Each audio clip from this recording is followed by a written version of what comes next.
can.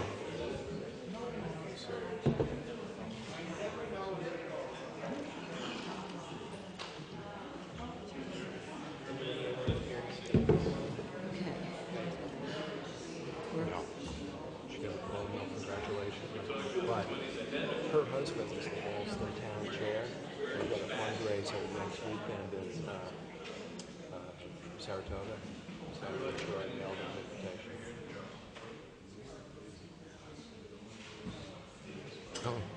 Yeah, we're on.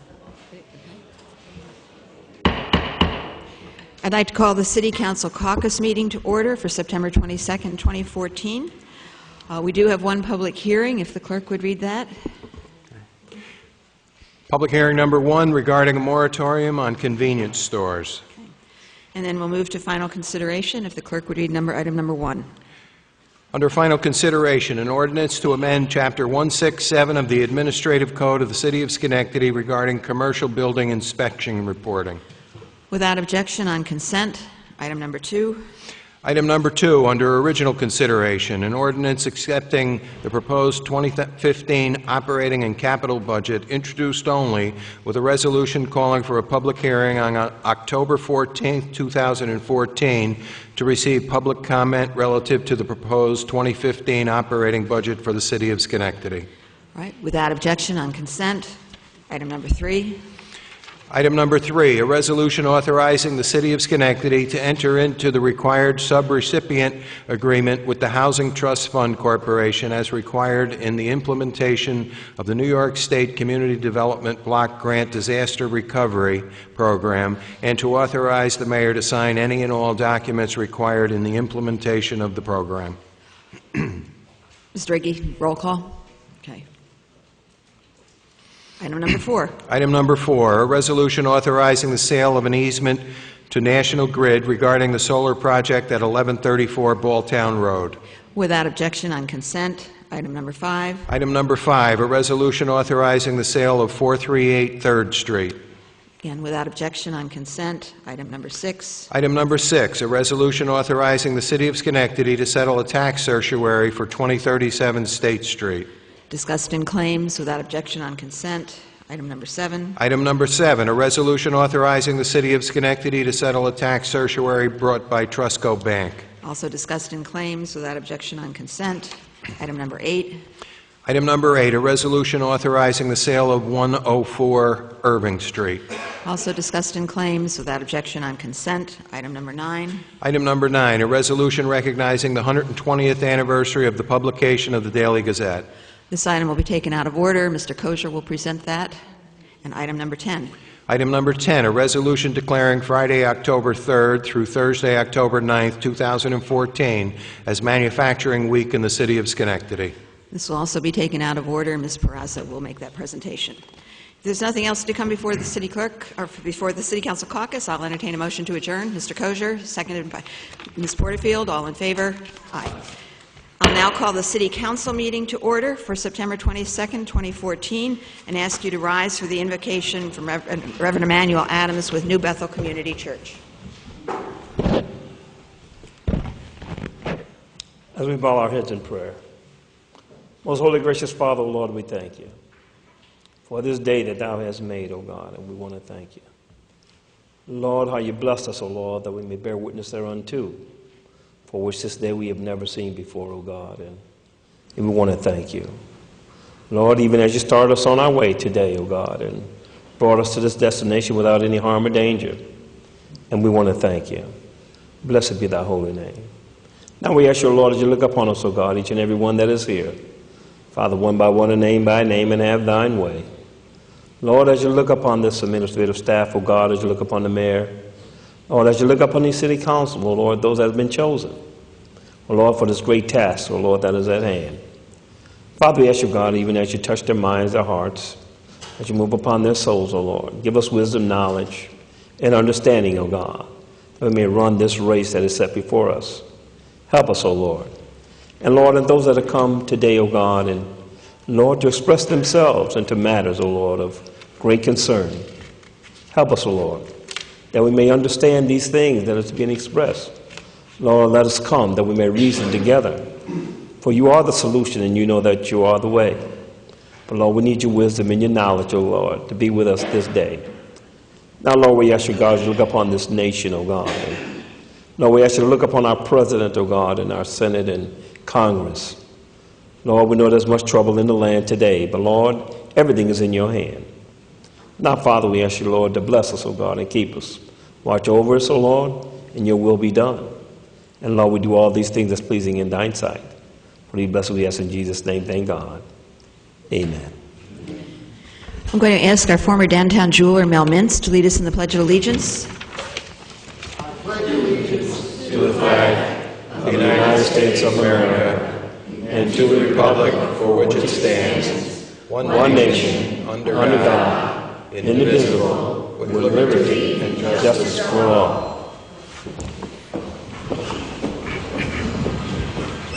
I'll ask the clerk to call the roll. Ms. Perazzo? Ms. Porterfield? Mr. Kosher? Mr. Riggi? Mr. Mudavaran? Ms. King? Present. All right, as mentioned earlier, we have two out-of-order resolutions. The first one is a resolution recognizing the 120th anniversary of the publication of the Daily Schenectady Gazette. And Mr. Kosher will make that presentation.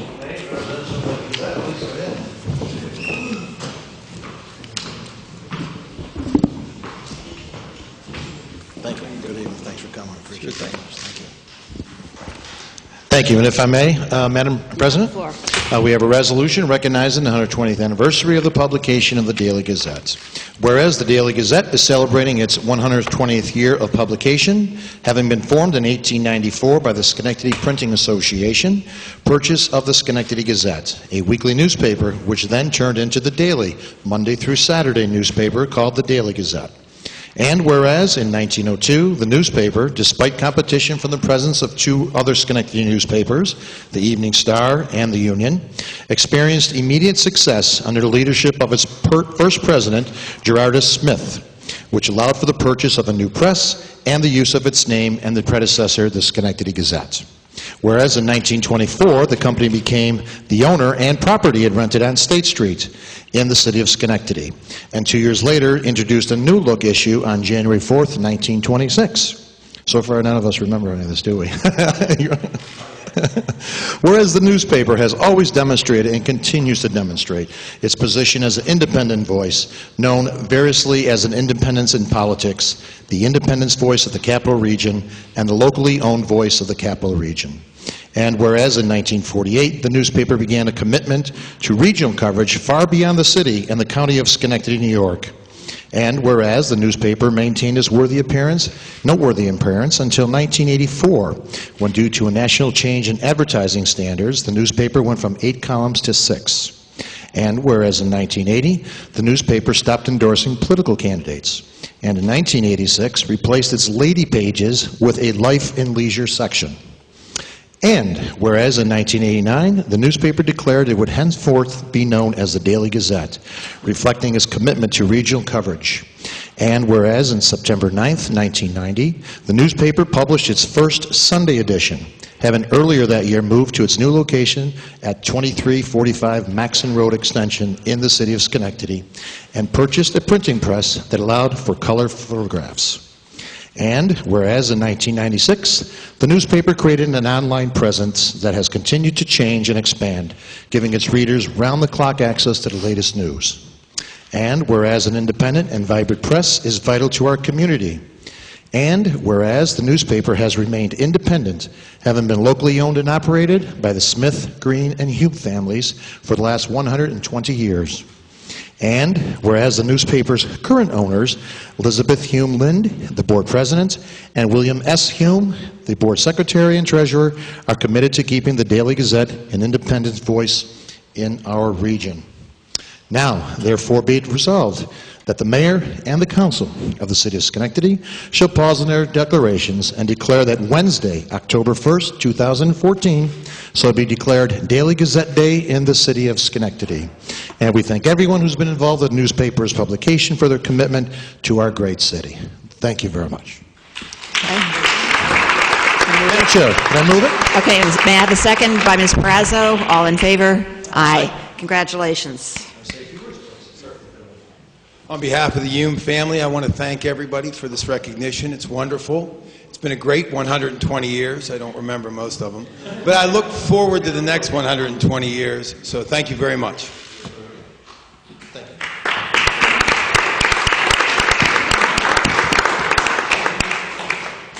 Okay, our second out-of-order resolution is declaring Friday, October 3rd through Thursday, October 9th as Manufacturing Week in the City of Schenectady. Ms. Perazzo.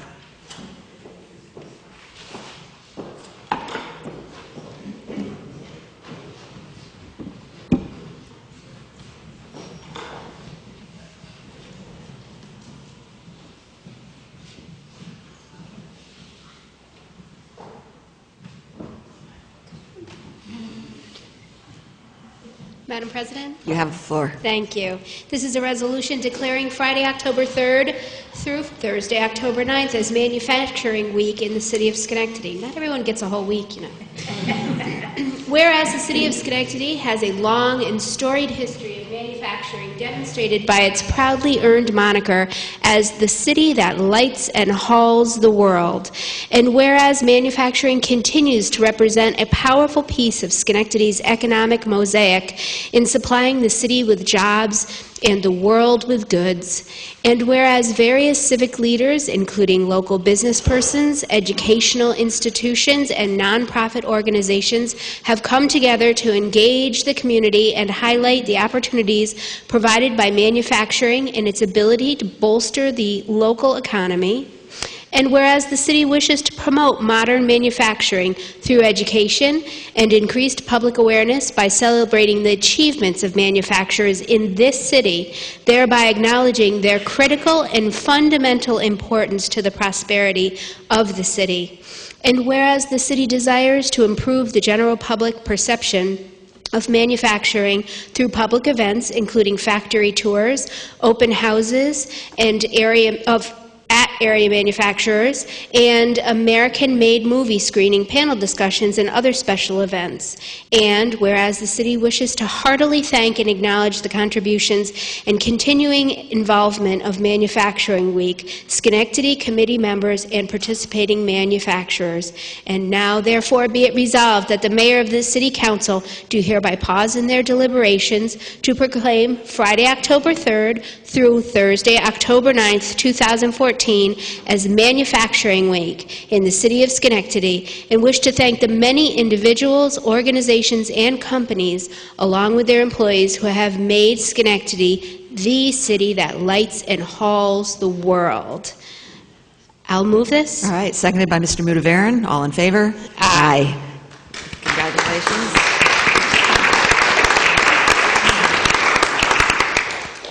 Thank you very much. On behalf of the Center for Economic Growth as the Capital Region's Manufacturing Extension Partnership Center, Manufacturing Day is a national movement across the country, and we're thrilled to be part of Manufacturing Week here in Schenectady and throughout the region, and applaud the mayor and the council and the city of Schenectady and the leadership of this committee to truly advance the cause of manufacturing here in the Capital Region. I am Project Lead the Way as a nonprofit foundation with the mission of preparing students for the global economy. Is excited to be involved in the Manufacturing Week here in Schenectady. Glenn Tabolt, president of STS Steel, got involved when Chad asked, and he's done a great job, and we appreciate the city, the mayor, and the city council's help in advancing this good cause. Thank you. Thank you. Congratulations.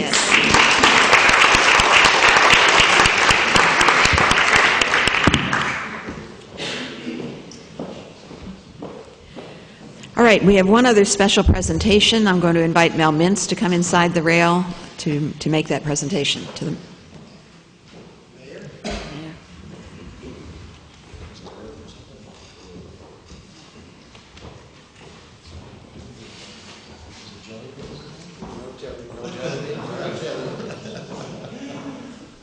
I made a request. need it? For our TV audience. I made a request from our Paul Tonko's office and Paul, and I'll just read it. This is to certify that the flag presented with the certificate was flown over the Capitol of the United States by request of Congressman Paul D. Tonko, especially in honor of the great city of Schenectady, at the request of fine citizens. And of course, he put in including Melvin Mintz. Mayor, I'd like to present this to you and to the city, and hope you will fly this by Veterans Day in Veterans Park, and to the council. I thank you for your efforts putting this together, Mel, and we will, of course, display this with a tremendous amount of pride. Thank you. Thank you.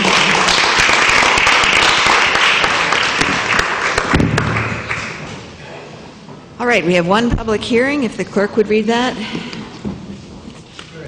Public hearing number 1 regarding a moratorium on convenience stores. I have 2 people signed up to speak. The first is Linda Kelleher.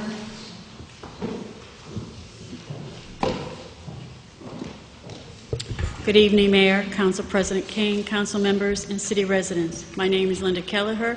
I reside in the city and am a property owner and taxpayer. I urge the council to support an extension to the moratorium on convenience stores.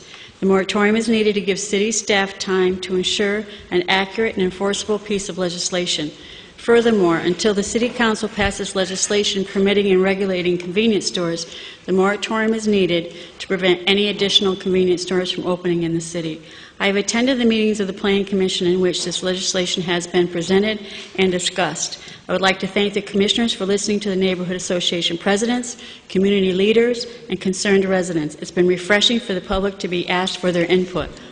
I will radiate the problems of one particular convenience store that continues to plague the Central State Street Neighborhood Association. Loitering, open until the early morning hours, litter, noise, and gambling.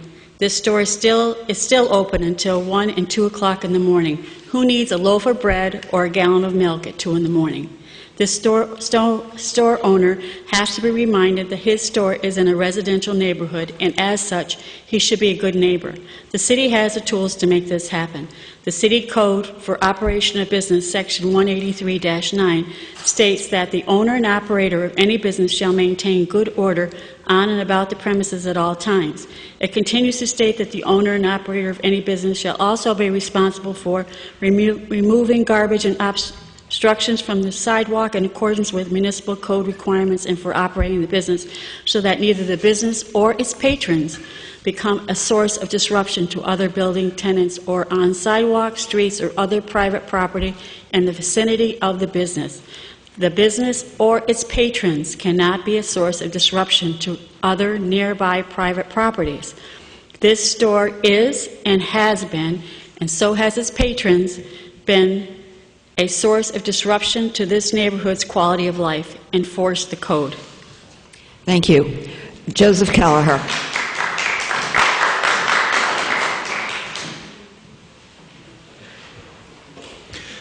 Good evening, Mr. Mayor, Madam President, City Council members. My name is Joseph Kelleher. With respect to, I beg your pardon, I grabbed the wrong paper. Let me get all this together here. I'm going to, I may force myself, and I truly apologize. Basically, with respect to the moratorium, I also attended, here we go, I also attended the Planning Commission meeting and applaud the Planning Commission for what they did. No doubt in my mind that those countless other residents of our city understand that our city is saturated with these type of businesses. We're so overcome that we now have new stores coming in as cell phone stores that are selling convenience items just to get that piece of the action. So I don't only encourage the City Council extends the moratorium, but it's also recommended that the extension continue until this agreement is reached that satisfies the people of the City of Schenectady. The Planning Commission did discover that many of these businesses have no hours of operations listed on their permits. The commission has suggested that these stores close by 11 p.m., and I would, as I mentioned the last time, I suggested a little bit more strict hours of operation from 5 o'clock in the morning in the residential areas until 9 o'clock on the weekdays, Friday and Saturday nights, until 11 p.m. if they even need to go that far. It's the citizens who are ready and who are willing and able to hold these and other businesses accountable to be the good neighbors that we want them to be. Reach out to us as your citizens, as your constituents, and the true owners of Schenectady, and empower us to help build a better Schenectady together. Thank you. Thank you. I have no one else speaking. I have declared that public hearing closed. We'll move to the approval of the minutes from both the August 25th and the September 9th meetings. Mr. Kosher, seconded by Mr. Mudavaren. All in favor? Aye. Communications and petitions. Communications presented to the City Council on Monday, September 22nd, 2014. Under official, from the mayor, a list of appointments dated September 22nd, 2014. Under general, there are none. Under petitions, there are none. Thank you. Committee reports? No? Okay. We'll move on then to privilege of the floor related to the legislative agenda. I have 5 people signed up to speak. The first is Joy Hall.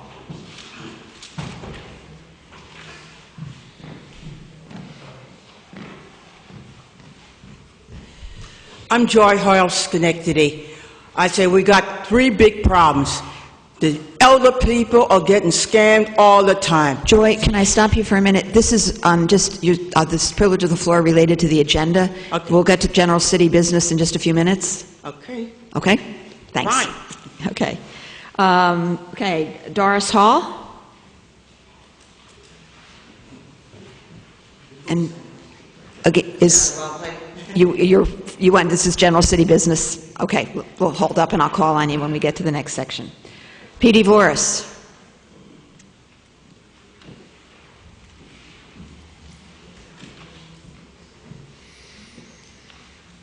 And there shall be joy anyway. I'm here. Yeah, I'm P.D. Voris, and I still live in the city, and I'm to hear about final consideration on the commercial property codes. I live in a commercial building. It is private. And I came to code enforcement about an issue regarding the commercial properties along J Street, only to discover that the files that I had inquired about, I did FOIA. They hadn't received the FOIA over the internet, and then they couldn't find the file about the building that I was inquiring about, and then when they decided to go online about the commercial building, they couldn't find any records. I've been living in that building for 15 years now.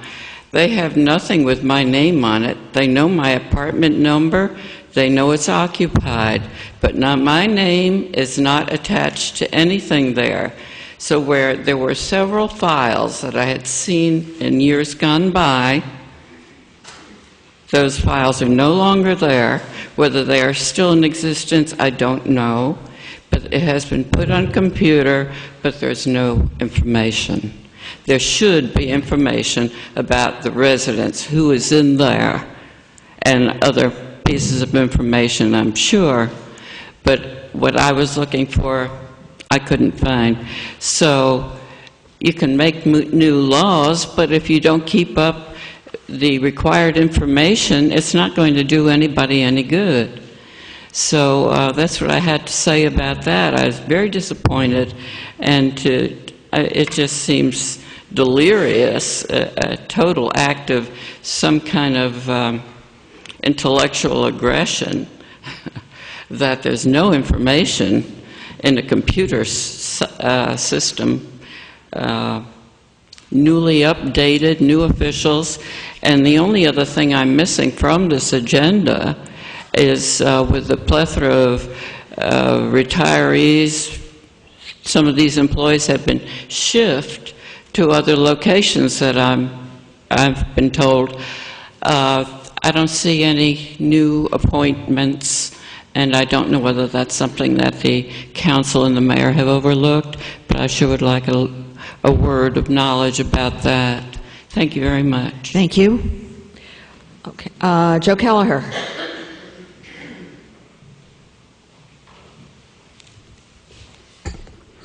Good evening, and thank you once again.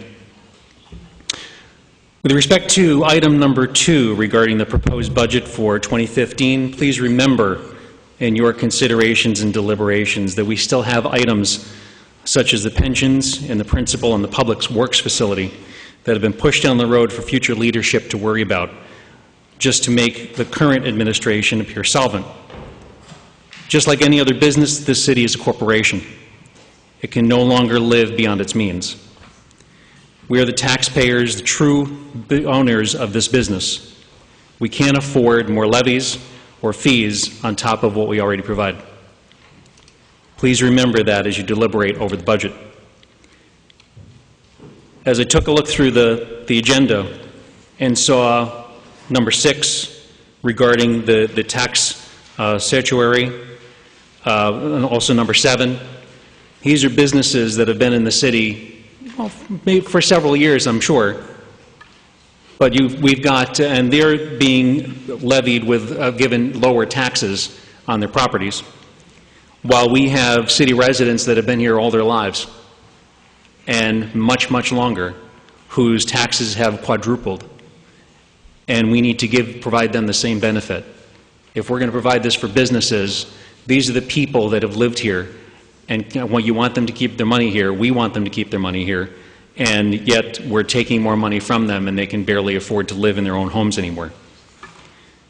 Regarding number 3, which requests the authorization for the mayor to sign documents to allow the city to enter into agreements with respect to the New York State CDBG disaster recovery program, the public deserves and has the right to know from our city government that what this entails. Quite often, government grants are coupled with unfunded mandates, given our status, which that may prove unsustainable. Before the City Council authorizes this resolutions, please, they have a responsibility to inform the people of the City of Schenectady what they are getting into and full disclosure of what this means for the future. Thank you. Thank you. Craig Hantello.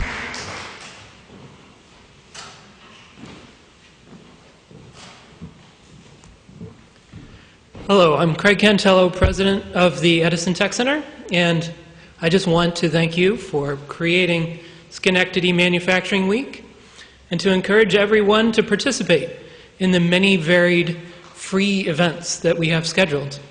Thank you. Okay, thank you very much. All right, I have no one else signed up to speak on the legislative agenda, so I'll declare that portion of the meeting closed and we'll move to the approval of the legislative agenda. Mr. Kosher moves it. Mr. Mudaveran seconds it. All in favor? Aye. And then we have one roll call vote, if the clerk would read that.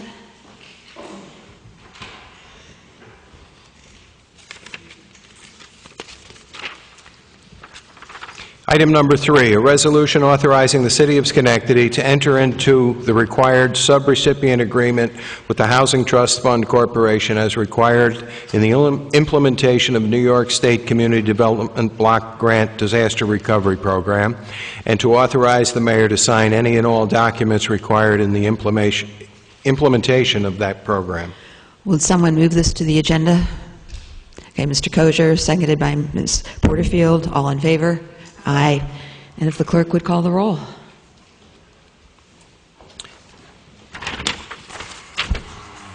Ms. Barrazo? Thank you. This is directly related to item number 3, and this actually pleases me because I think this governor and the state has helped bring light to an issue that we've had much discussion on within the council, and that is about the North Ferry Street pump station. For me, it provided some clarification in the fact that first of all, let me back up. The pump station was actually voted on unanimously by the council in the capital budget last year. So the funding is already in place for this pump station. Where the controversy arose was regarding building a new pump station versus making modifications to the pump station that exists. And there are various views on which is preferred. In the meantime, the governor and the state have come through and they said following Hurricane Irene, the Tropical Storm Lee, and Superstorm Sandy, they want to not only rebuild things that have been damaged by the storms, but actually improve them. And, I've stated my concern in the past that, 100-year flood plan is just not a 100-year flood plan anymore. Our weather has definitely gotten more pronounced. Our storms are worse. I never thought a hurricane could even affect us this far inland, and we all know that that's different now. So under the umbrella of New York Rising, the state has looked at the infrastructure for 100-year flood plans, and they want to raise that to 500-year flood plans. And the North Ferry Street pump station is one of those identified buildings. So what we're voting on tonight would actually be that the state would come in and fund the design of this pump station, where it needed to be and what needs to be done. So New York Rising also reviewed the city's process of soliciting and scoring the proposals that were received when we went out to bid and deemed them acceptable and approved. So I think the last thing to keep in mind is that this pump station, which was severely affected by the flood and damaged by the flood, handles 65% of the sewage flow from our city.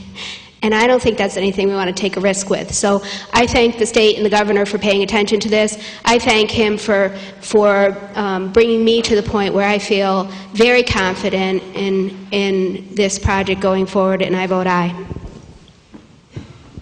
Thank you. Ms. Porterfield? Thank you. I wanted to explain my vote because initially when this came through committee, I did not vote aye on this. As Ms. Peraza had stated, it's about the North Ferry Street pump station. And my concern also was whether we build new or whether we renovate what was there. And my concern especially came from dollars and cents and could we as a city afford to do that. We went back and forth, and again, there were some engineers who thought we could build new, we could repair, and it would be fine, and others who thought no, we need to build new. So I am happy also that the state came through and said, okay, we'll be able to do this, so it doesn't have that effect upon the taxpayers in Schenectady. Now, I realize that all dollars are taxpayer dollars, but it doesn't impact the city where in the point where it would could lead to raising of taxes. In addition to that, I spoke with our engineer, our city engineer, so he could explain to me why we could not repair this and why it would not, it may work, but it may not work to the capacity that we would like to see it work. So based on his explanation, which I'm not going to try to repeat it to you, I understood it, but he explained in such a way that if we would want him to explain it again, I would certainly think that's something that could be done. That I understand and I agree that based on that, the way that the pump works, it would be better to build new, especially given the fact that the state is supplying the funding for it, and it doesn't have the negative impact upon taxpayers that it could have conceivably have. So based on that, I vote aye. Thank you. Mr. Kosher? Aye. Mr. Riggi? Yes, this has been a bone of contention of whether this should be rebuilt or replaced.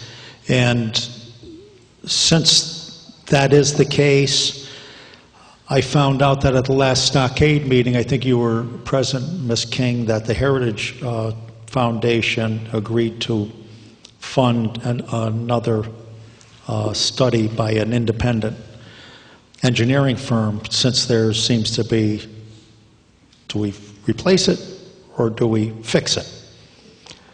I toured the station myself along with Mr. Kosher.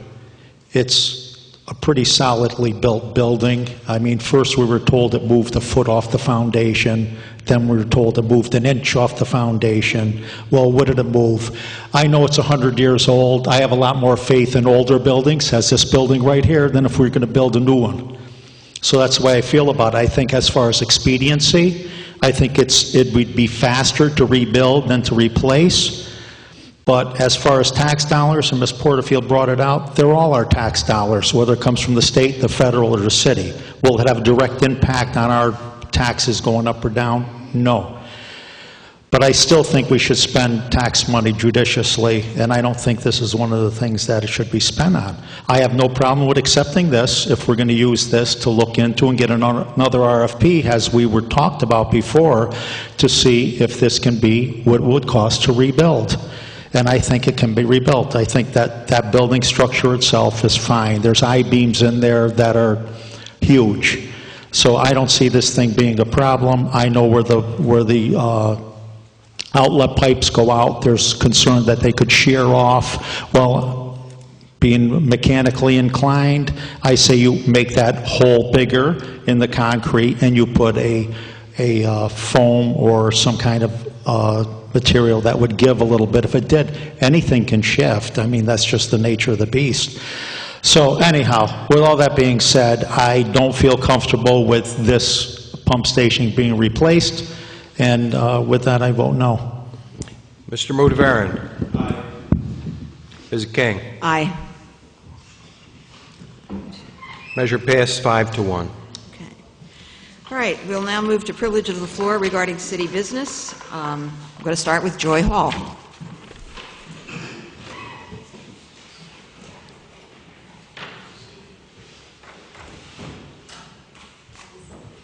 I'm Joy Hall. The seniors of Schenectady everywhere are getting scammed, and it's not a good thing. And number two thing, we need to put the walk light up at Millard Street in Lincoln Heights. People are crossing and having trouble. You got a lot of handicap everywhere in this town. And we need to fix up these potholes, which is bad. Albany Street way up by the school. It's rough up there. Something's got to be done before the snow comes in or whatever. And on Eastern Avenue and Knott Terrace, just going around the corner where the Annie Schaefer building is, there's a hole over there. That needs to be fixed bad. So something better be done pretty quick before something happens. It's bad enough people getting hurt and losing their jobs. That's what happened. Thank you. Doris Hall.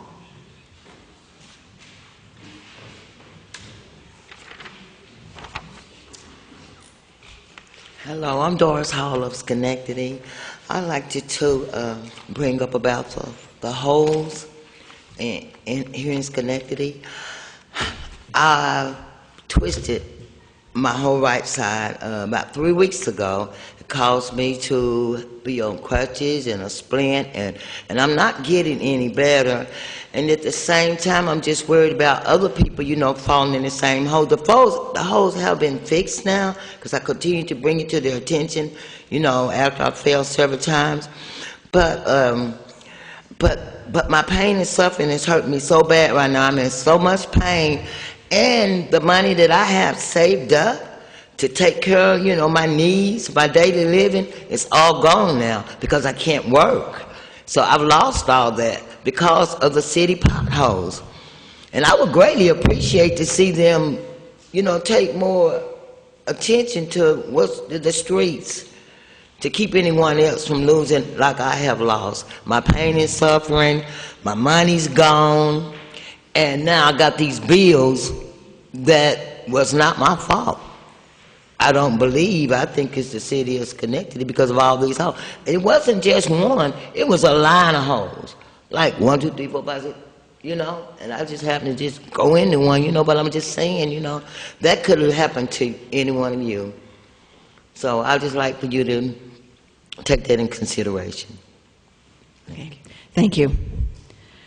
Gina Giorgio?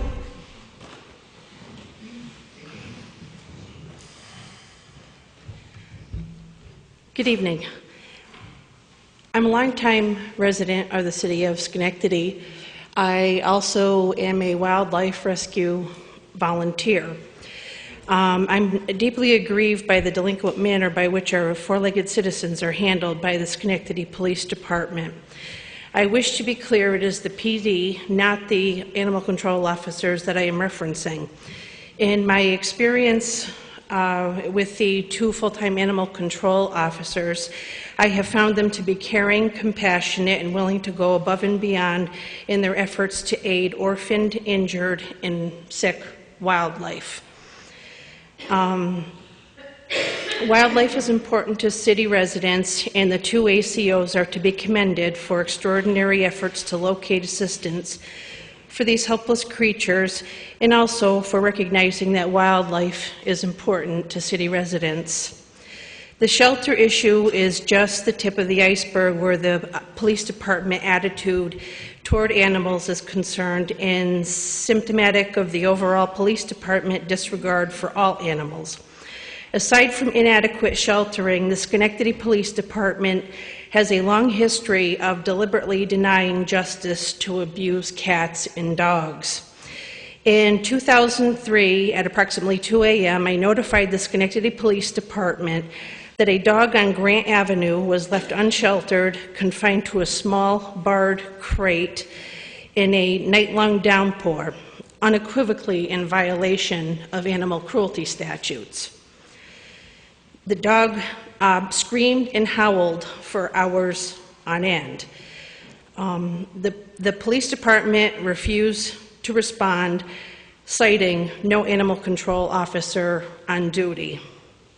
In 2010, a dog on Willett Street with a large mass protruding from the rectum was left unsheltered, tied on a 3-foot rope in the baking sun for about 2 weeks, despite several calls to the police department from concerned neighbors.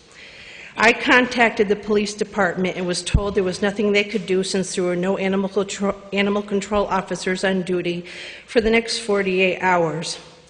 Last summer, I encountered an individual on Knott Terrace who was attempting to give away a dog. It was not his, it merely followed him. Since it had a collar, it was most likely someone's pet. I turned the dog over to the police department, and the cop in the lobby refused to take responsibility for it, and despite my objections, he turned around and gave the pet away to a complete stranger. Time constraints prohibit further details on similar incidents that I'm aware of. In my communications with Commissioner Bennett, I have found he is either grossly misinformed or simply disingenuous. According to Commissioner Bennett, there is nothing that mandates the police to arrest for animal cruelty. I need you to summarize, please. Your time is Okay. up. The fact is, New York State Agriculture and Market Law, Section 371, unambiguously states a police officer must arrest for animal cruelty. And no citizen should ever be told that a dog should go suffer for 48 hours. Thank you. Viola Salvo.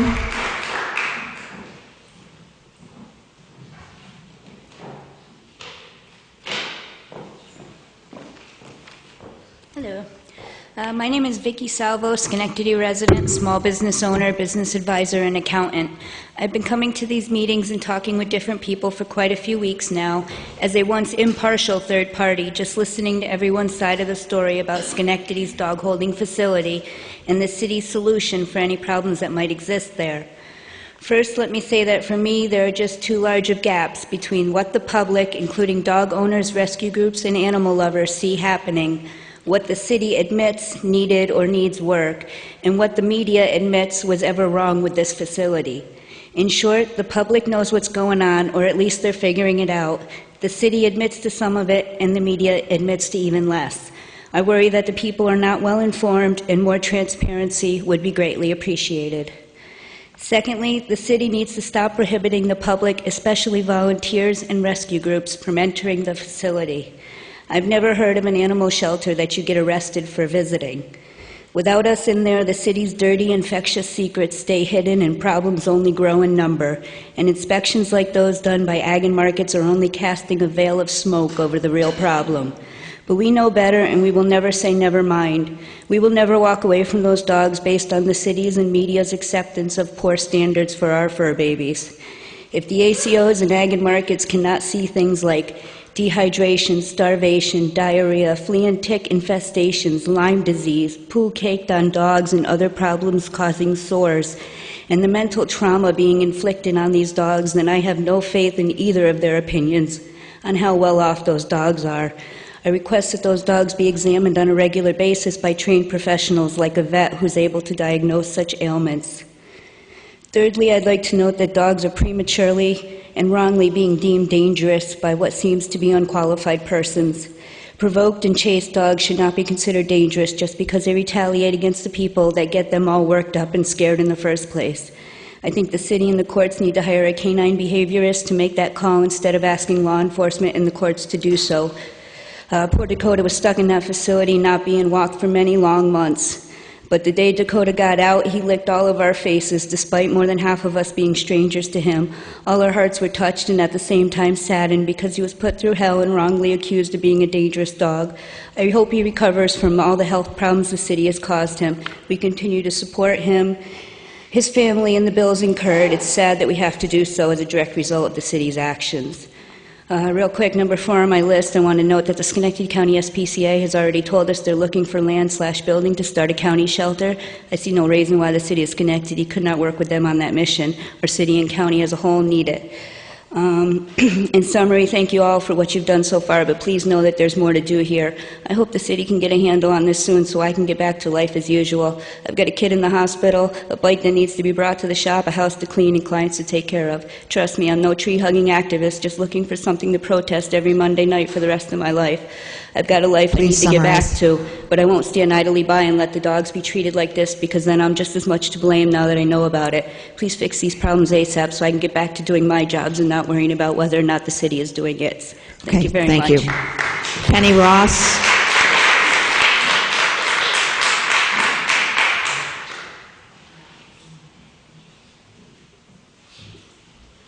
My name's Penny Ross. I'm here on behalf of the dogs and Roddy Empire Rescue. As I indicated before at one of these meetings, we have been plugging along with the City of Schenectady dogs for many, many months, bringing in supplies, taking dogs, vetting dogs, fostering dogs, getting dogs new homes out of the city. One of the big issues is your proposal here. Dakota, for one, 2.5 months, never was deemed dangerous, yet the poor dog never got let out of that kennel. And then we find out they're being fed once a day. He ended up sick. There's many, many dollars of medical costs for him now. On the 14th, it claims in your proposal that you've hired 3 part-time employees. Well, the day Dakota was due to be released was September 15th.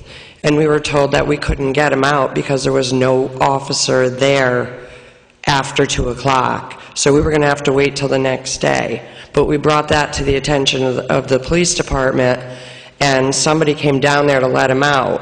So you're claiming you have all these part-time officers helping, yet we know for a fact there's many, many times that nobody is down there. The new watering system, those buckets were donated by Roddy Empire Rescue. The day that Dakota was brought out of there, those buckets were not in place, and I think your proposal was dated on September 8th, and we're talking the 15th. There needs to be something set up for intake. I also indicated before, I am a shelter worker, several years of experience. The dogs need to come in and be quarantined. They're spreading disease by way of them walking through the facility, by way of anyone walking in that facility. You're claiming that still working with rescues. We were a major, major part. I see in 2014, the expenditures went way, way down. That was from support of the supplies, the food, the vetting, taking the dogs off of your hands. Now we're looked at as being troublemakers, you hate us, we're not allowed there anymore. We'd like to know what rescues you're actually letting in, what vets are actually coming in and helping these dogs, because it's no longer us, and we played a major part in taking care of these dogs. We're the only voice they have.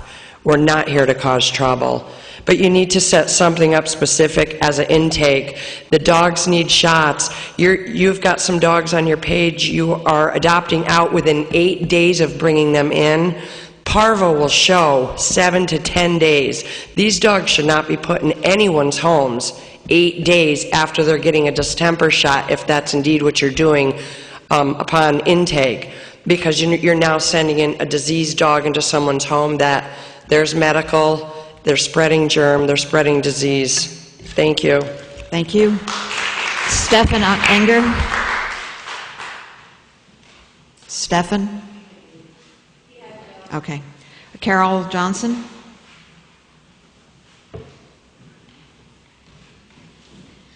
Good evening. My name is Carol Johnson. I'm from Albany. I've been here before. First, let me start by recognizing the improvements that you've already made at that the City of Schenectady has already made at the animal control facility that's located at the sewage plant. Really and truly, you've made significant progress, and to see that progress articulated last week was impressive. But we're still here because there's so much that remains to be done. And understand from our perspective, it's very confusing from the outside, since some of the issues that remain don't seem particularly complicated, and we've been talking about this for months now. Additionally, there's so many resources available that are not being used. I don't understand why volunteers are not permitted to help yet. I dare say dozens of other shelters in this area, let alone hundreds across the state, have worked out insurance issues. The city uses volunteers for other events and activities. I don't understand why it's taking months to resolve that issue. Shots, you can get bulk discounts for vaccines. You don't even need to be a vet to buy distemper. You can buy it in large quantities. You don't need to be a vet to give those shots. You can buy flea and tick meds in bulk. I don't understand why that's not being given to the animals. The ASPCA has nationally recognized actual SAFER evaluations. That's a formal evaluation given to a dog to assess its temperament. It's recognized all over the country. It could be used after training. I don't understand why there's not a formal process being used. All of these are things that you all have admitted are not actually happening, and I don't understand why. You have fundraising offers. You've had offers for months to fundraise. None of those are being used. You could partner with rescues and shelters for adoptions. Without Rowdy Empire Rescue, I'm a little unclear, and there's been no answers about who is helping adopt out these dogs or work with these dogs. If Mohawk Hudson Humane Society is willing to take dogs and it's cheaper than euthanizing, why are they not being used? I don't understand. There appeared to be confusion last week, or an indication at last week's meeting that records were not being kept about vet care, expenses, policies, and there were questions that couldn't be answered. I don't understand. I don't understand how the city saved $60,000 between last year and this year. I don't understand how that's possible. I don't understand how people are suggesting there's no records about what money's being spent or where that savings came from and why that's not being accounted for. I don't understand why dogs are still being euthanized, and I don't understand why we can't get answers. Think from our perspective, how would you feel if you were asking somebody questions and nobody can answer those questions?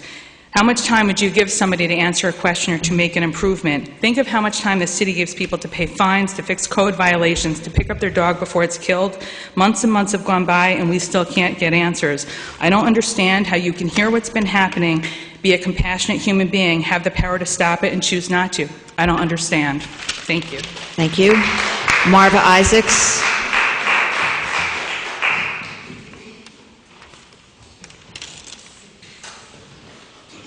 Madam President, Mr. Mayor, City Council. And there is an article in the Gazette, Saturday Gazette, which bothers me. It's not about the curfew in the park, is what was said. This person said that the place is locked and they cannot get in to clean the park. If you want to clean the park, walk with your broom. You know, people run Hamilton Hill down all the time. Hamilton Hill Neighborhood Association We have brooms that we clean up the park. We had Chief Kilcolin, the sheriff, D'Agostino, and Hamilton Hill neighborhood. We cleaned that park up with our own brooms.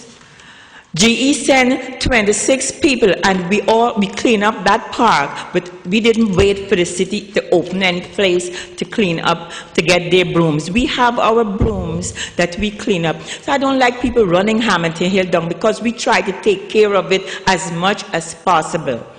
On last Tuesday night, we was talking with Son, and Chief Falvo was there, and we talk about the curfew in the park. It's not the police fault that the people are there. They cannot see those people in there. After a certain time, the place is dark, and those people are sitting in the dark. It really is not anybody's fault that the place is being destroyed. I don't see what else the police could do. They're out there all the time. But don't say you want to clean the park up and you cannot, and the place is locked. Walk with your brooms. If you want to take care of the park, have your own broom to clean up the park. Thank you. Thank you. Sherry Petterquist. I'm Sherry Petterquist, president of Good Shepherd Canine Rescue. I know a lot of you people here. I've been involved with dog rescue for more years than I care to admit to, probably 30 or 40 years. I'm here basically because, obviously, the dogs. However, I'll start from a couple of years ago, several years ago, actually. I know a lot of you guys, I worked here, and the employees would call me and tell me about dogs that were picked up by the city of Schenectady and brought over to Emerald Acres at the time. Well, nobody goes to Emerald Acres, so I would go there every Wednesday, take pictures of these dogs, put them on my own website. I'd put them on Pet Finders. But first, I would bring them to my house. I'd foster them. I'd have a lot of dogs adopted out. Your finances went way down. Finance personnel told me that because I knew most of the people there. However, after that happened, they sold the business over to Happy Dog Hotel, which own it now. The city now has, well, before they were bringing it to the police station, which people from there called me and said the dogs are freezing. I went over, I checked it out. The dogs were cold. They were on concrete floors, in kennels, no blankets. It's pathetic. So I went to Corporation Council complaining as usual. I called the mayor's office, and I was told, well, they need to go get a heater. You can't buy a heater for the dogs? Is this the city of Schenectady? So no, we don't have any money. So my little rescue group went out and bought two heaters, put them there.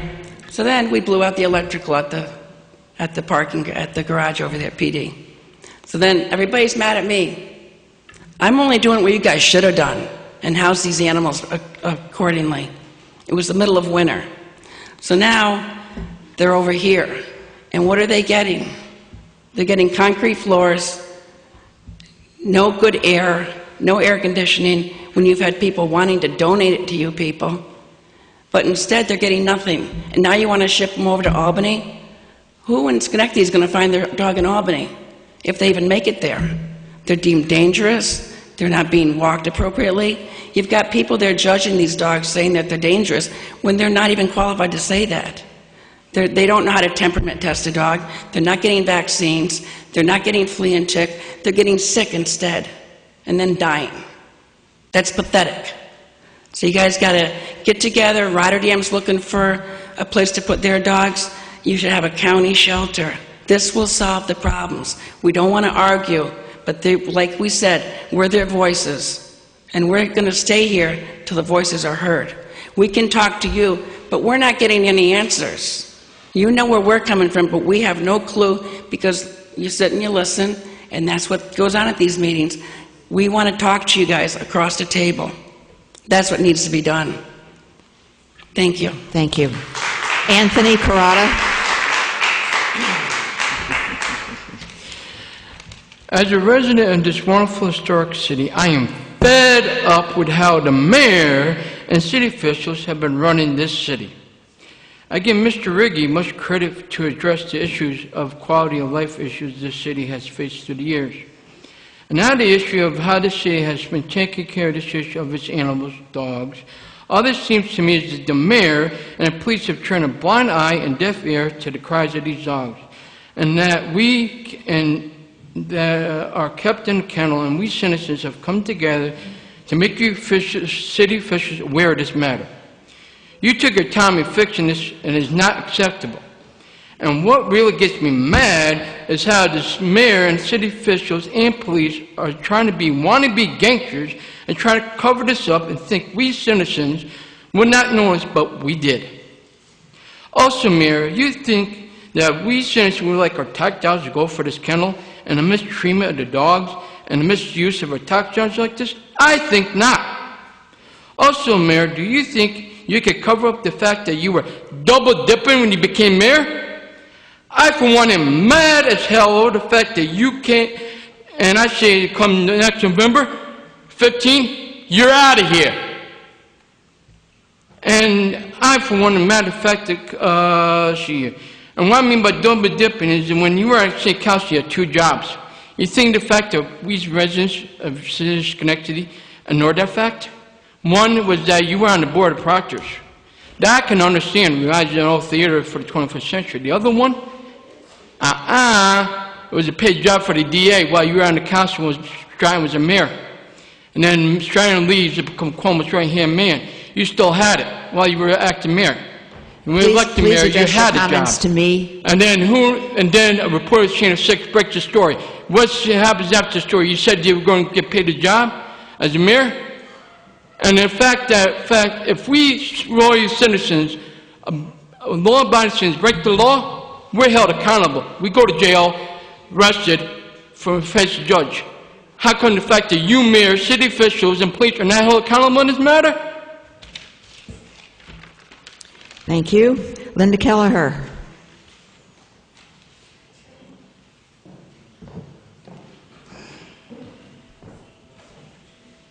Good evening. My name is Linda Kelleher, and I reside in the city, own property, taxpayer. As my husband and I walk along city streets, we meet residents and listen to their concerns, many of them regarding quality of life issues. There's a situation on School Street in the plaza where the Aldi Market is located on State Street. Brush and debris have taken over the stockade fence that borders the backyards of longtime residents on School Street. Well, an elderly woman's husband maintained the fence for years until he passed away 8 years ago. Since then, the fence has fallen into disrepair and the brush has taken over the fence. This elderly woman has contacted people from the businesses at the plaza to no avail. She's even agreeable to pay half of the cost of a new fence. Code violations have been issued, and since it's cheaper for the business to pay the fines than to take care of the problem, the residents live with this deplorable situation of overgrown brush, a stockade fence that is in disrepair, and patrons of this plaza throwing their garbage over the fence and into the residents' backyards. Most of the residents are longtime residents. This woman in particular has lived there over 70 years, growing up in the same house she lives in today. She and her neighbors shouldn't have to take care of or pay for the property of this business. Something needs to be done, and done now. There's a code, Operation of Business, Section 183-9, the one I referred to earlier. The code is for any business. Enforce it. It is sad that we have to have ordinances and codes to force people and businesses to be good neighbors. Just be a good neighbor. That is all these residents want from this business, to be a good neighbor and responsible business owner. Thank you. Thank you. Sarah Mitchner. Good evening. I'm Sarah Mitchner. I'd like to read you an excerpt from a letter to the editor of the Cape May Star and Wave in Cape May, New Jersey. And if you aren't familiar with Cape May, they've been under the protection of the historic district, their historic district, since the 1970s. And this letter has to do with indiscriminate overdevelopment, written by the mayor, Tom McMahon of, excuse me, Reading, Pennsylvania, from 2004 to 12. He says, a plethora of casinos is nothing new in the great march of time. Southern cotton growers in 1816 exported 81 million pounds of raw cotton and received 24 million. 10 years later, they exported 240 million pounds of cotton and it brought 25 million. They had a 4% increase in revenue by increasing the amount of pounds exported by 200%. Not a good deal, and lots of farmers got poorer or lost their farms. Farmers in 1816 must seem like casino developers in 2014. If we grow more or if we build more, they will come, or not. Millions of people came to Reading when we were the original outlet capital of the world. Now outlets are everywhere, and we are trying to reinvent ourselves. Aquariums were once the rage, as convention centers and hockey centers arenas are today. Cities race to do something different when revenues decrease because of oversaturation, and it is not long before everyone else does the same thing, just like the cotton growers who impoverish themselves by lack of imagination. The solution seems to be for the cities to develop uniqueness and quality for the long haul and preserve attractions that are not easy to duplicate. Maybe that's why Cape May will always be attractive, since Disney can never build a magic kingdom with synthetic architecture to duplicate the look and feel of such a marvelous community. In the meantime, developers and the smart money will keep investing in the duplication of dumb things ad nauseum, and lemming-like, they all head to the sea together. Now, the original plan for what I like to refer to as the Emerald City on the other end of Erie Boulevard was quite good. And in the event that we don't get this swell new casino, maybe we could think about not reinventing ourselves, but redefining ourselves. And I just want to take a quick minute to remember my dear, dear friend, Fred Bartz. Fred was a man of integrity. Fred was loyal. Fred was kind, and Fred believed in doing the right thing because it was the right thing to do. And I'm sure we'll all miss him. He was a man of great generosity and largesse, and he did not care about getting his name in a donor program. He just cared about, as I say, doing the right thing. So he'll be gone. He won't be forgotten. And I'm sure he'll take I'm sure he'll take a break from the poker tournament in heaven to come here on Monday night and watch all over us to make sure that we do the right thing. Thank you. Thank you. Tony Bonhomme.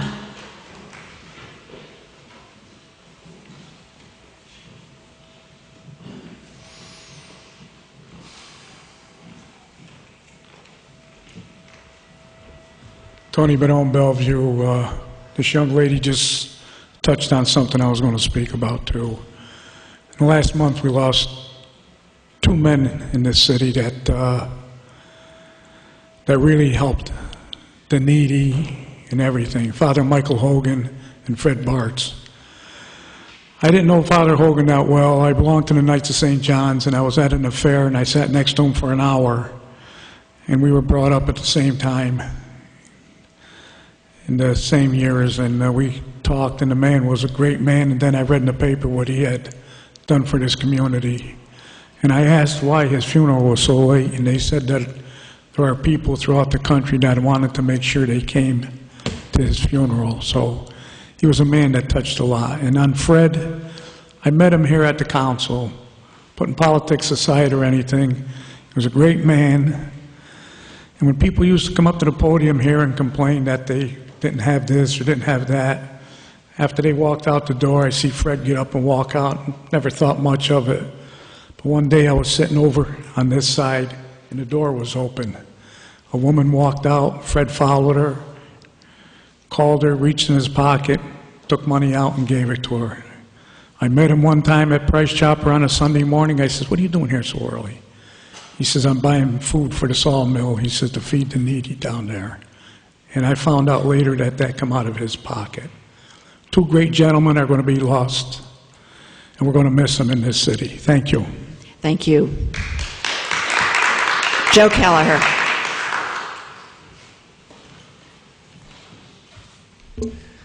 Good evening, and thank you once again.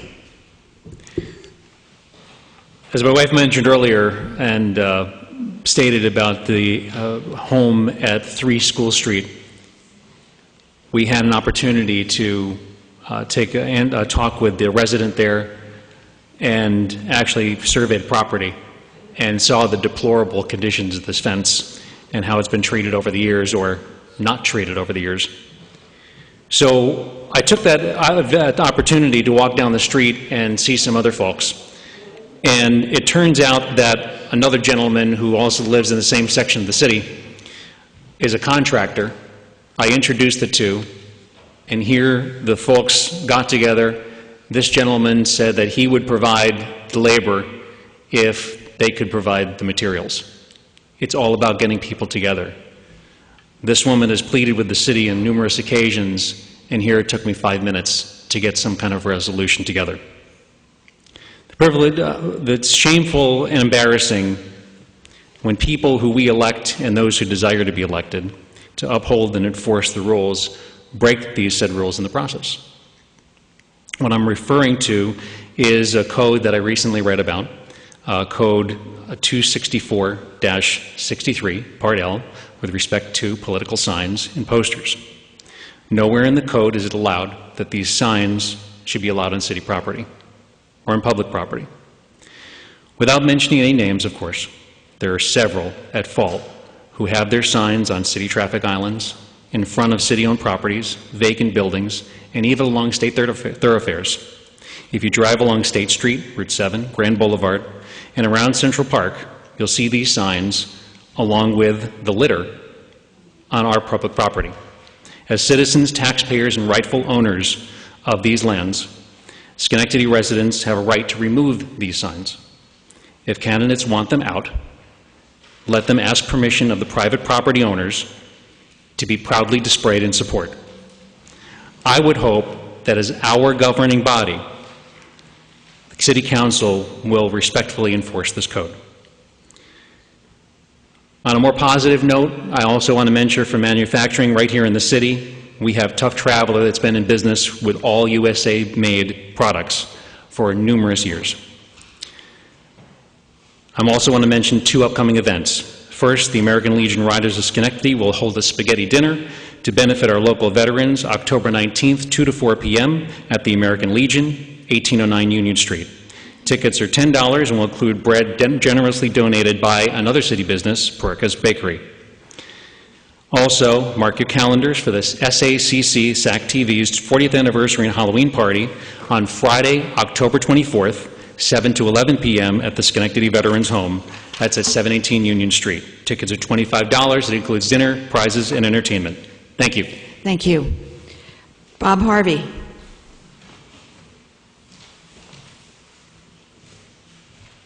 Good evening, Madam President, councilpersons, Mr. Mayor.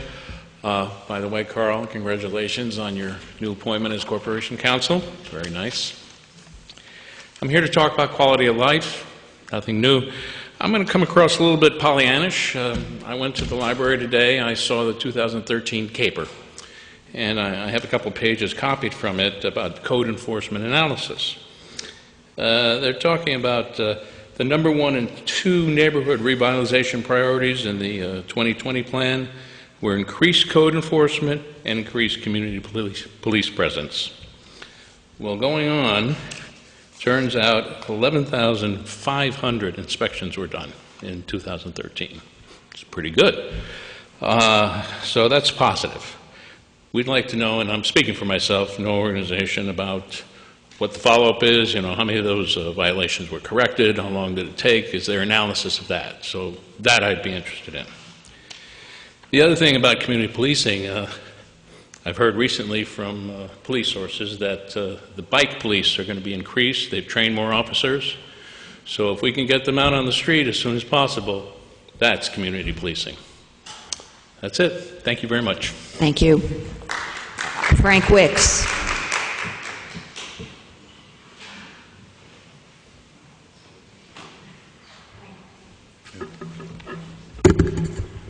Yeah, I appreciate the Gazette being recognized for 120 years. I've been reading it for about half that time and every day. It's a good newspaper. One program they have is the Newspapers in Education, where they give citizens opportunity to contribute so that school children get a newspaper to read and more homes don't have a newspaper, so that's very important. The Gazette had Carl Strock as a writer. He was a very important person there because to some extent, he was a watchdog on the abuses of the police department here. 2 weeks ago, we had a woman talk here about how the police broke into her home, guns drawn, they kind of terrorized her mother, her children there. They found out they were in the wrong place. They left. No apology. How many of you can imagine this happening to you?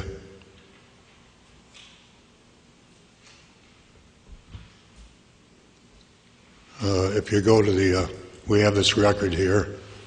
You ought to go back to the last meeting. It's just 33 minutes and 30 seconds last meeting, so everyone I think as citizens are obliged to look at that.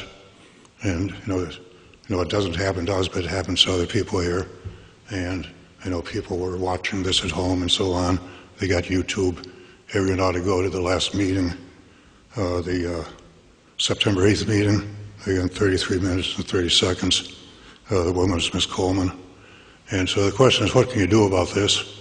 And nothing to guarantee to stop it, but one thing is there's many good policemen on the force. There's bad ones. And they're anonymous down in Ferguson, Missouri. Part of the problem was you didn't know they were anonymous. So if you had bad policemen, everybody looks bad. So my recommendation is policemen ought to wear numbers.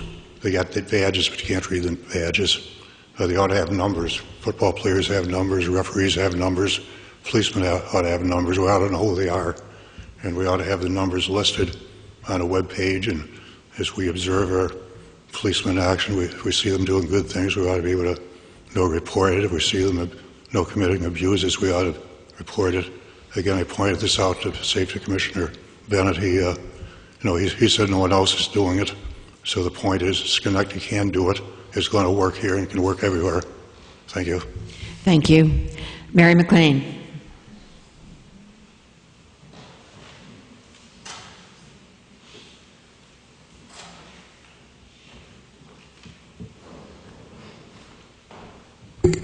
Good evening. My name is Mary McLean. I live in the city. I wanted to run for a city council seat this year.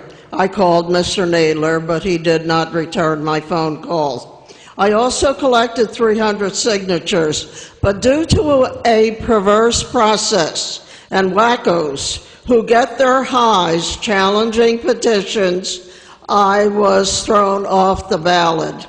When that happened, I withdrew from the community. An article in last week's paper brought me back. Indeed, little things do add up. And in my world, it means one big negative. When council is spending big money on projects, it's all razzle-dazzle. But when it's time for cleanup and elbow grease, the city fails the test. I tried to reach the young woman who has been taking pictures of all the nice places in Schenectady. I couldn't get her. I wanted her to take pictures of my corner of the street. Her quarrel is not with those who complain, it's with the model citizens who run the city. Getting back to the Gazette article, Mr. Morris earns a six-figure income and operates with 1,200 volunteers. That's all free labor. How many of you followed through on the financial presentations and went to see the presenters about jobs? I did. If Mr. Morris converted 400 of those volunteer jobs into paying jobs, the city would really light up.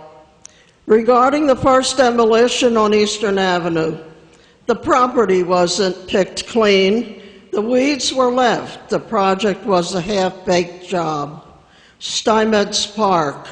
Council has been spending several weeks deciding how much to charge for special events, including weddings. The weeds around the pond are 6 feet tall, and muck is laying on top of the water.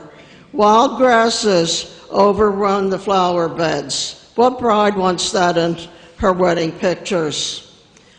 2 months ago, I told you about the conditions at the convenience store on Knott Street and Van Rankin. The sod was pulled from the dirt and is laying there on the sidewalk. It's still there 2 months later. Lastly, someone dumped trash on Grand Boulevard. It's still there. I left it. You go clean it.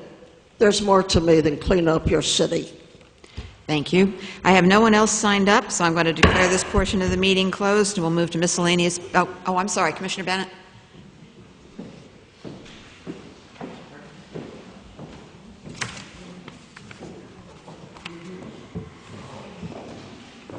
Since the issue of Ms. Coleman was brought up again tonight, it's time to clarify it. First of all, the City Police Department was not the agency involved there.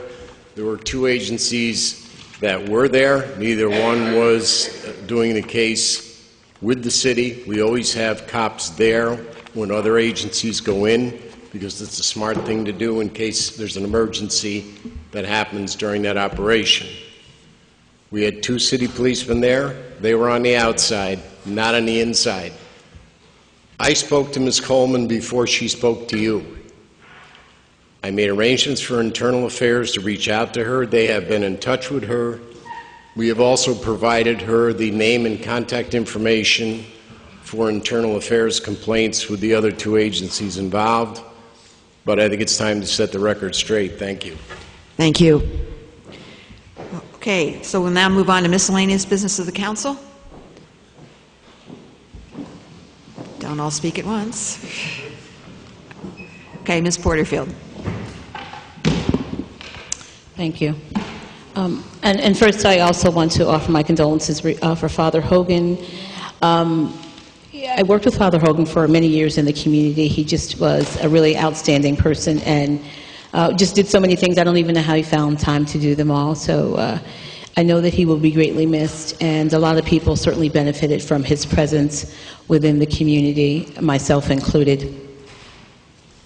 And also Fred Bartow, who I didn't know quite as well.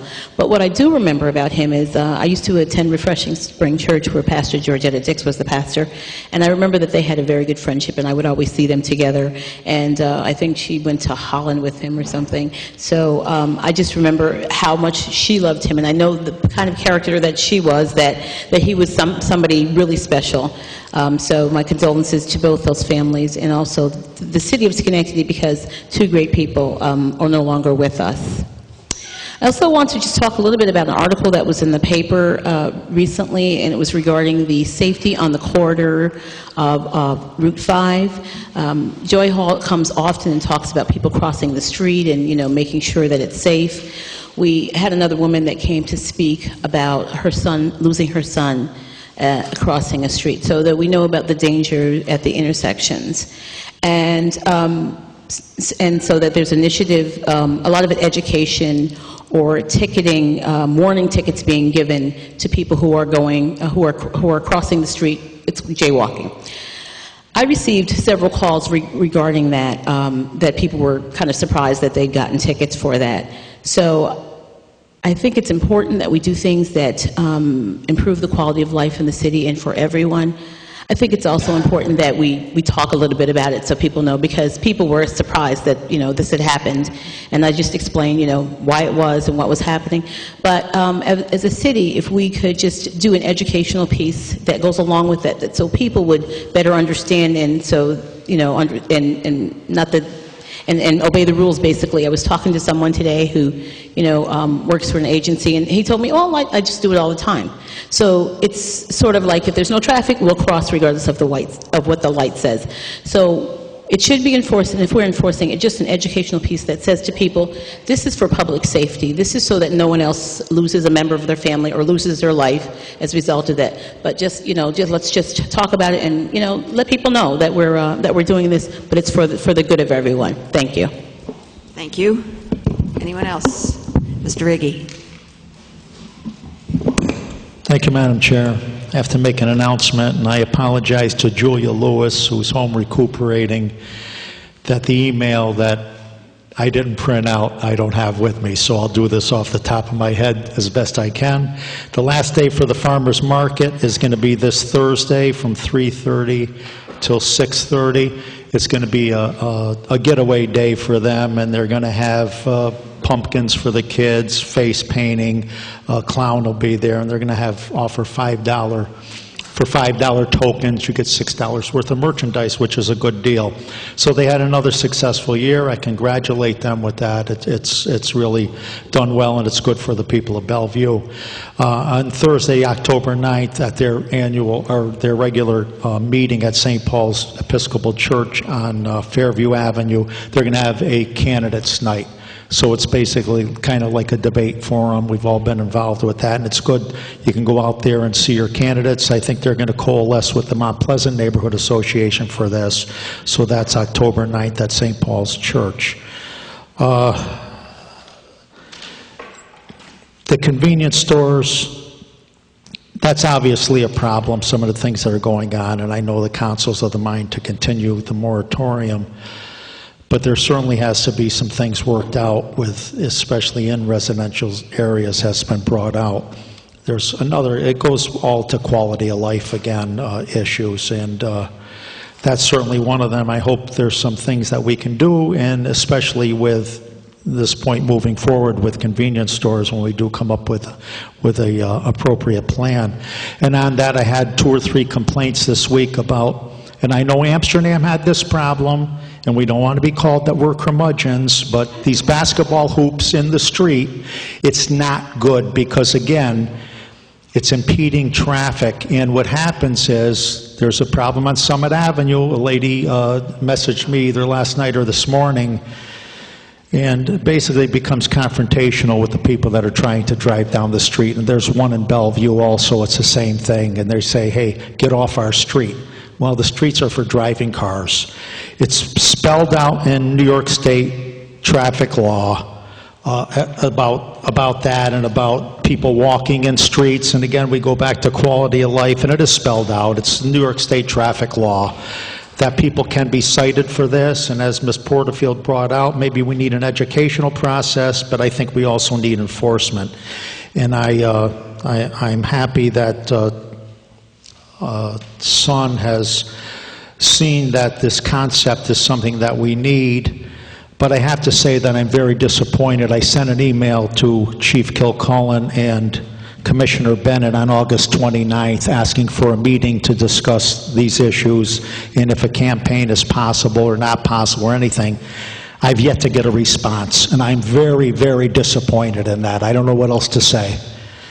I'm here, I've been elected to represent the people, I'm trying to represent the people, but I need some cooperation too. And to get no response, tell me, Vince, we can't have that meeting, it's not feasible. Tell me something, tell me to go to Haiti if you want. Tell me something, but just not to answer an email from August 29th. I don't know what to say about that. I'm very, very, very disappointed that happened that way. I don't know what else to say. On the personal note, I lost 2 good friends and my spiritual mentor also, and Father Hogan and Fred Bartz. Both these guys are the perfect example of the left hand should not be aware of what the right hand is doing. Perfect example of this for both these men. They never looked for any accolades, never looked for anything like that. They've done so much for this community. We're certainly a lot poorer for that with the passing of both those men. And Fred's was so sudden, I'm still in shock, and I'm going to miss him. And on a happier note, I want to wish a happy anniversary, 49th anniversary to my beautiful wife, Donna. I don't know how she made it this long, but it's something, and I'm looking forward to one more year at least that I could stay on this earth so we can make 50, but we met in high school, and we're having our 50th high school reunion this coming October, so it's things to look forward to, but I hope she's got dinner ready for me when I get home, and I love you, Donna. Thank you. Congratulations. Happy anniversary. Ms. Perazzo. Just a quick announcement. McTAP, which is a Minority Contractors Technical Assistance Program, which is located at 818 Albany Street, is having a seminar on becoming an MWBE, which is a workshop for minority or female small business owners and contractors that are interested in the certification process. Being certified gives you increased access to bidding on jobs, as well as bonding opportunities through New York State. So that's Thursday, September 25th, from 6:30 to 8:30. Again, it's at the McTAP offices, 818 Albany Street, and to RSVP, you would call them at 372-4409. And again, that's to become MWBE certified. Thank you. Thank you. Anyone else? Oh, Ms. Porterfield? Sorry, I did forget to make an announcement when I was speaking earlier. And so I just want to announce that the Hamilton Hill Neighborhood Association will be having its second annual awards dinner on October 18th. The cost of the ticket is $20. And what the awards dinner does is to recognize people who have assisted the neighborhood association or contributed to the increasing the quality of life in the neighborhood.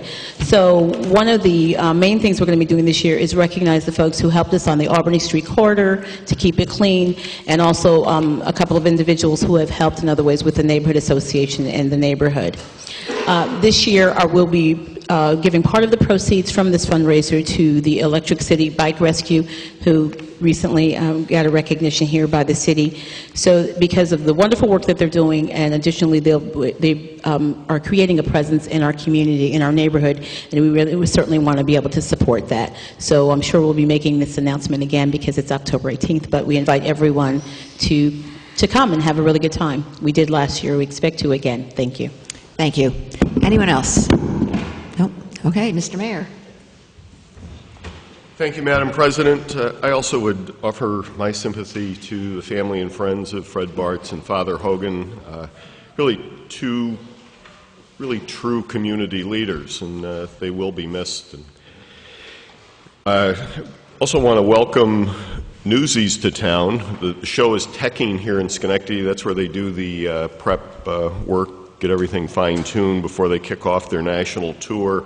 And that brings roughly 80 people who live in Schenectady for approximately a month while the show goes through that preparation and again for the national tour. So we thank Philip Morris and the team at Proctor's who've recruited that and made it possible. And again, it just adds another level of excitement to our community. Also wanted to just thank the GCAR, the Greater Capital Area Realtors Association. They moved their annual meeting here to Schenectady, and they brought over 300 realtors here to Schenectady. Again, it's that slow process of just helping change the image of the community, looking at the positive things here, and getting that message out that there are opportunities for real estate in Schenectady, and that we want to promote owner-occupied residence. So thank you, Madam President. Okay, thank you. And I also share everyone's sympathies about Fred Bartz and Father Hogan, and two really wonderful people. And I also, something I've been meaning to do the last couple of meetings, and I always forget, I want to thank all of our citizens who have taken care of the flowers and gardens on the islands. I think this summer they really looked so pretty, and this is all volunteer work, and you know, people just doing it because they enjoy gardening, but it's really, I think it's a big plus for the city. So thank you to all of them, including our city clerk, Mr. Thorne, and Mary McLean actually has done that, and lots of other people I could mention. And with that, I will entertain a motion to adjourn. Mr. Kosher, seconded by Mr. Riggi. All in favor? Aye. We are adjourned.